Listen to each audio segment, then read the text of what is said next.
This week, we're gonna fix Milwaukee with 12 bucks. Plus, we get more hands-on info with the new Bosch line of misfits and watch a robot steal all of the drywall jobs at once. This is your Power Tool Week in Review.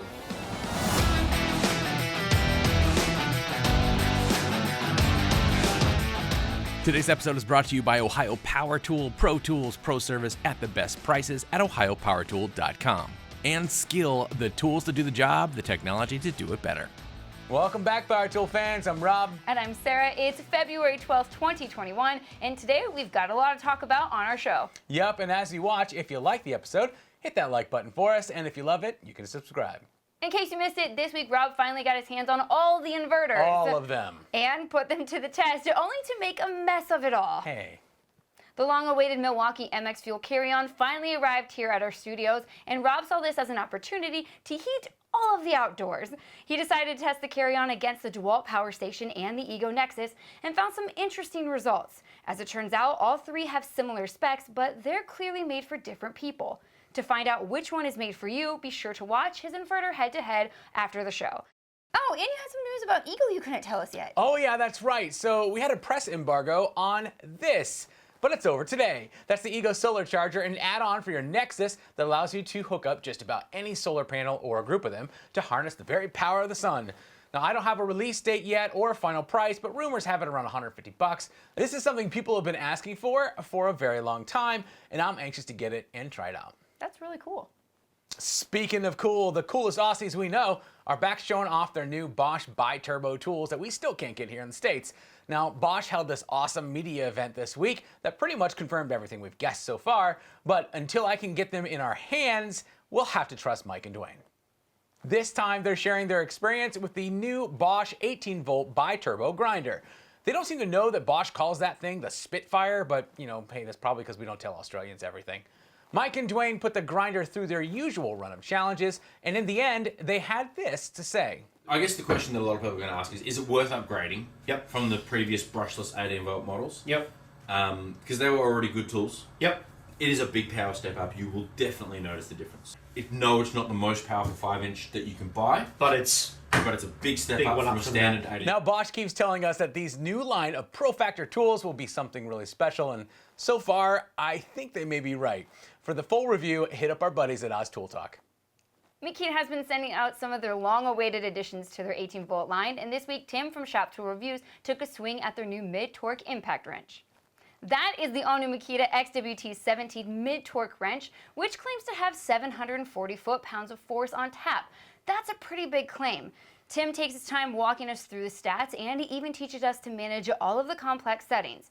Then he puts the thing to work on some seriously torqued down bolts, and the results? For a mid-torque tool, we're way surpassing what this thing ought to be doing. Tim says that he could only test it up to 700 foot-pounds, but it handled 3 in a row without a problem. He's clearly impressed. For the full review, head over to Shop Tool Reviews.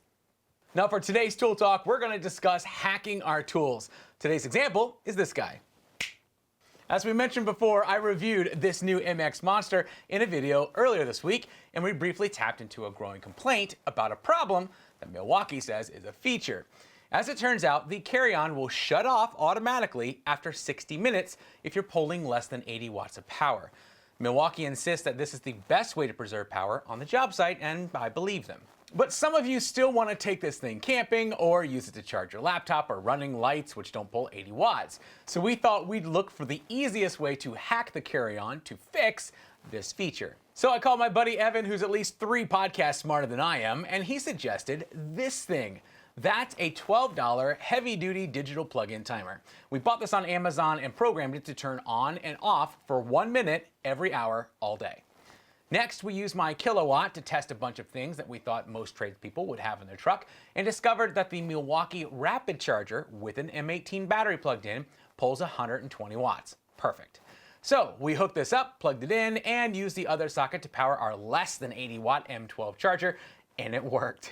As long as this thing comes on once an hour, it keeps the MX carry-on turned on.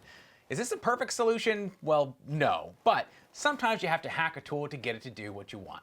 So for today's Tool Talk, I want you to tell me in the comments below about a great tool hack that helped you get the most out of your favorite tool. Enough Tool Talk, it's time for some actual work with Rob Robillard.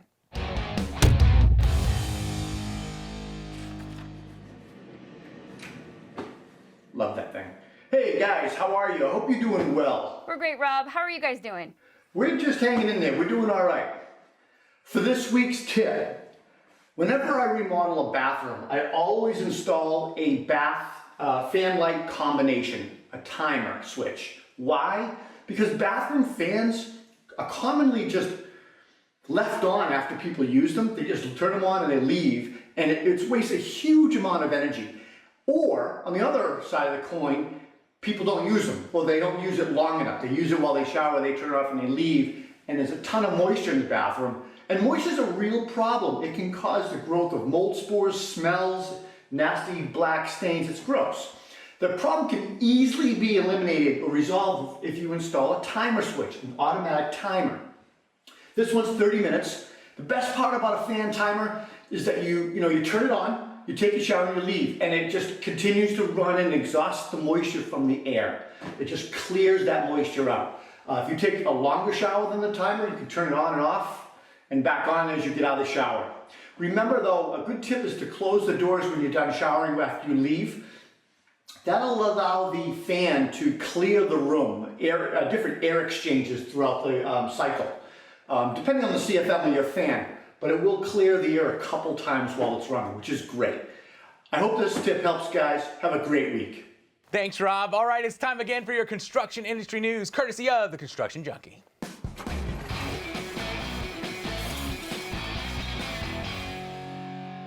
We've done our best to let you know when robots will be taking your gerbs. And this time, it's a robot named Canvas who will spray drywall compound on walls and ceilings and do all the sanding completely dust-free. Best of all, this thing only needs 2 pee breaks a day. Canvas is a semi-autonomous robot, meaning a low-tech human leads him through the job site and points out the work to be done, at which point Canvas will acknowledge the direction by rolling his eyes and saying, "Thanks, meatbag." Currently, Canvas is only working in the San Francisco Bay Area because he's that much better than you. But he plans to spread out across the country very soon. So if you're currently slinging mud for a living, you might want to learn how to steer robots on the side. For the full story and the rest of your construction industry news, head on over to ConstructionJunkie.com. Last week, we took a look at personal transportation on the job site, which you can watch right here. Special thanks to Skill and Ohio Power Tool for sponsoring this episode. Guys, we couldn't do it without you. Don't forget to like and subscribe so you don't miss a thing. We'll see you next week.